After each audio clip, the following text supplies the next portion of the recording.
एक दिन सुबह सुबह सभी शिष्य बुद्ध के प्रवचन सुनने के लिए एक साथ बैठे हुए थे।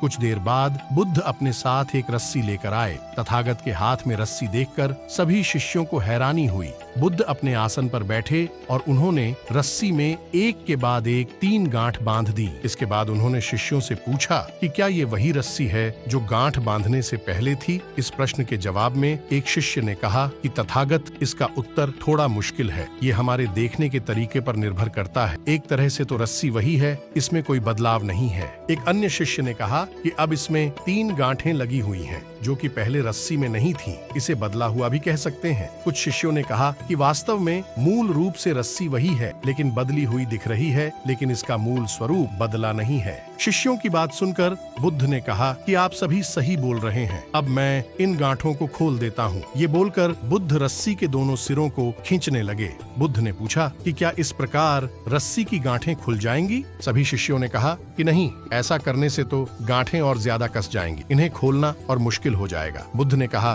कि ठीक है, अब एक अंतिम प्रश्न, इन गांठों को खोलने के लिए हमें क्या करना होगा? शिष्यों ने कहा कि हमें इन गांठों को ध्यान से देखना होगा, जिससे हम जान सकें कि इन्हें कैसे लगाया गया है। इसके बाद हम गांठें आसानी से खोल सकते हैं। बुद्ध इस जवाब से संतुष्ट हो गए और उन्होंने कहा कि ये सही बात है। हम परेशानियों में फंसे रहते हैं और बिना कारण जाने ही उनका हल खोजने लगते हैं, जबकि हमें पहले समस्याओं के मूल को समझना चाहिए। जब समस्याओं की वजह समझ आ जाएगी तो उन्हें सुलझाना बहुत ही आसान हो सकता है।